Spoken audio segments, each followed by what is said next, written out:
जय श्री राधे। हर हर महादेव। मित्रों, आज हम गणेश पुराणोक्त तुलसी का गणपति को शाप ये कथा लेकर के आए हैं।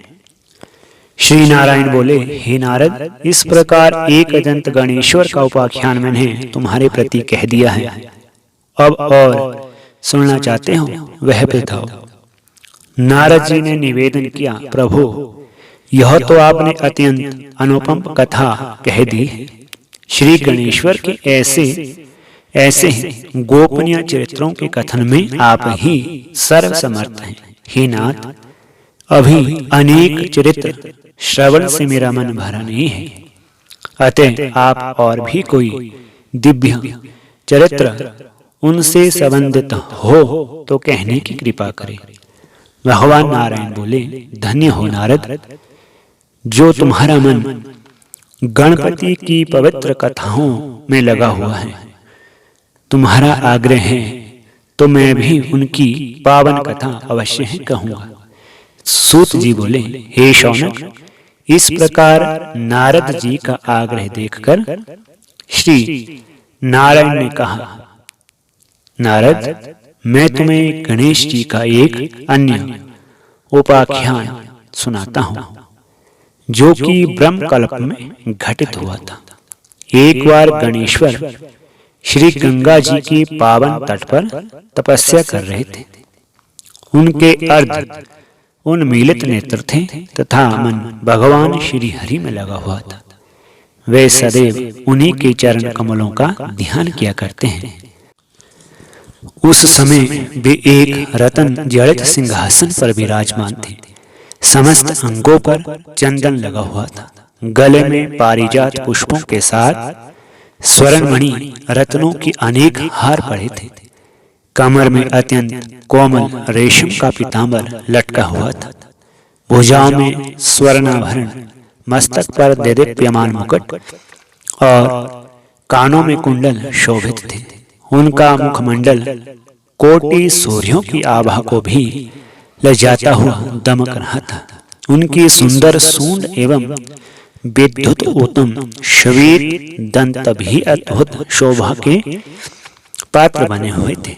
इस प्रकार अद्भुत एवं दिव्य सौंदर्य अवतार गणेश जी कुछ योग झपकी लेते हुए और कुछ जागते हुए से अत्यंत शोभायमान से प्रतीत हो रहे थे।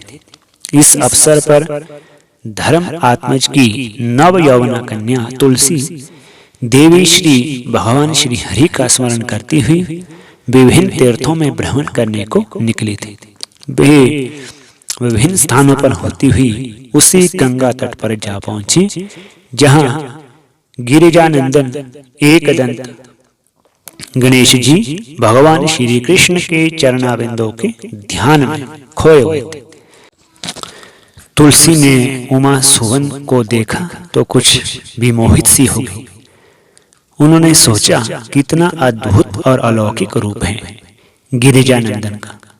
इनसे वार्तालाप करके विचार जानना चाहिए। संभव है इनके द्वारा की जाने वाली उपासना कुछ इस प्रकार की हो जो मेरा प्रयोजन सिद्ध कर सके। ऐसा विचार कर तुलसी ने उनके समीप जाकर कहा, हे गजानन, हे शूर्पकर्ण, हे एकदंत, हे घटोदर, मुझे यह बताओ कि संसार भर के समस्त आचार्य एकमात्र तुम्हारे ही विग्रह में किस प्रकार एकत्रित हो गए हैं? क्या इसके लिए तुमने कोई तपस्या की है?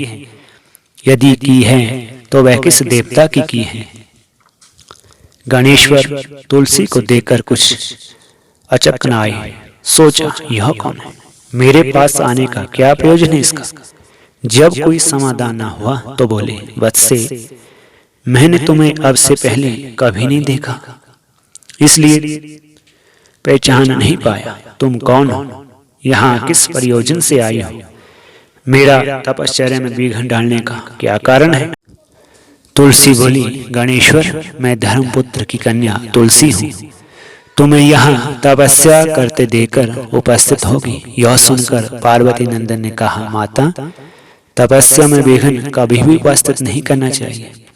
इसमें सर्वथा अकल्याण ही होता है। मंगल में भगवान तुम्हारा मंगल करे और तुम यहाँ से चली जाओ। यह सुनकर तुलसी ने अपनी व्यथा कही।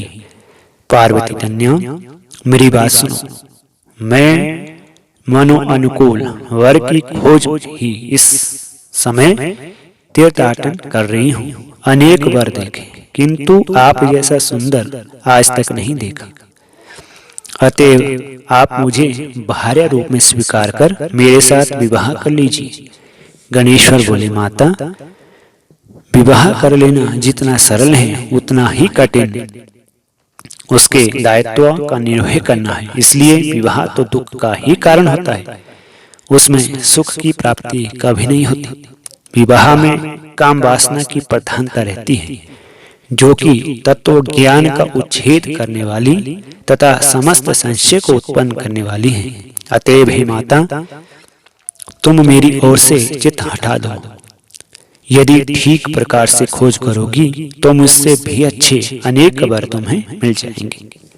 तुलसी बोली, एकदंत, मैं तो तुमको ही अपने मन अनुकूल देखती हूँ, इसलिए मेरी याचना को ठुकराकर निराश करने का प्रयत्न ना करो। मेरी प्रार्थना स्वीकार करो प्रभु। गणेश बोले, परंतु मुझे तो विवाह ही नहीं करना है, तब तुम्हारा प्रस्ताव कैसे स्वीकार कर लूं? माता, तुम कोई और वर देखो और मुझे क्षमा कर दो और मेरी ओर से चित्त पूर्ण रूप से हटा लो। इसी में तुम्हारा कल्याण निहित है। तुलसी को गणेश जी की बात बहुत अप्रिय लगी और उन्होंने रोष पूर्वक कहा, हे उमानंदन, मैं तुम्हें श्राप देती हूँ कि तुम्हें आज से इसी समय से विवाह के प्रस्ताव आने लग जाएंगे और तुम्हारे दो विवाह होंगे। मेरा यह वचन मिथ्या नहीं हो सकता। जय श्री राधे। हर हर महादेव।